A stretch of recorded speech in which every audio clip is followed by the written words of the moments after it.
కేసీఆర్ గారి నాయకత్వం, కేసీఆర్ గారి నాయకత్వం, కేటీఆర్ గారి నాయకత్వం, కేటీఆర్ గారి నాయకత్వం. జై తెలంగాణ. ఈ కాంగ్రెస్ ప్రభుత్వం, కాంగ్రెస్ పార్టీ బీసీలను కళ్ళబొల్లి మాటలు చెప్పి అధికారంలోకి వచ్చిన కాంగ్రెస్ ప్రభుత్వం 42% బీసీ రిజర్వేషన్ ఇస్తామని చెప్పి ఇప్పుడు జీవో నెంబర్ 9తో స్థానిక ఎలక్షన్లో 42% ఇస్తా అని చెప్పడం జరిగింది.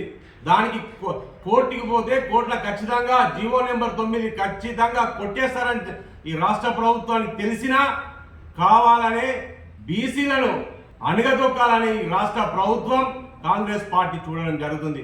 నిజంగా ఎన్నో సంవత్సరాల నుంచి కాంగ్రెస్ పార్టీ బీసీలను అణగదొక్కడంలో, మోసం చేయడంలో నెంబర్ 1 పార్టీ అంటే కాంగ్రెస్ పార్టీ. 2 జాతీయ పార్టీలు బీసీలను మోసం చేయడం ప్రజలందరికీ తెలుసు.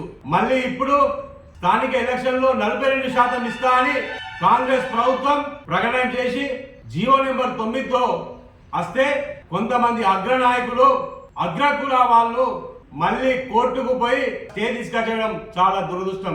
నిజంగా ఆనాడు తెలంగాణ తొలి ముఖ్యమంత్రి కేసీఆర్ గారు బీసీలకు ఎంతో మేలు చేసిన వ్యక్తి అంటే కేసీఆర్ గారు. ఇప్పుడు కొన్ని పార్టీలు, మన కాంగ్రెస్ పార్టీ కావచ్చు, బీజేపీ పార్టీ కావచ్చు, కొంతమంది మళ్ళీ బీసీలకు ద్రోహం చేస్తుండ్రు, బీఆర్ఎస్ పార్టీ అని చెప్పడం చాలా సిగ్గుచేటని ఈ సందర్భంగా తిరగడం జరుగుతుంది.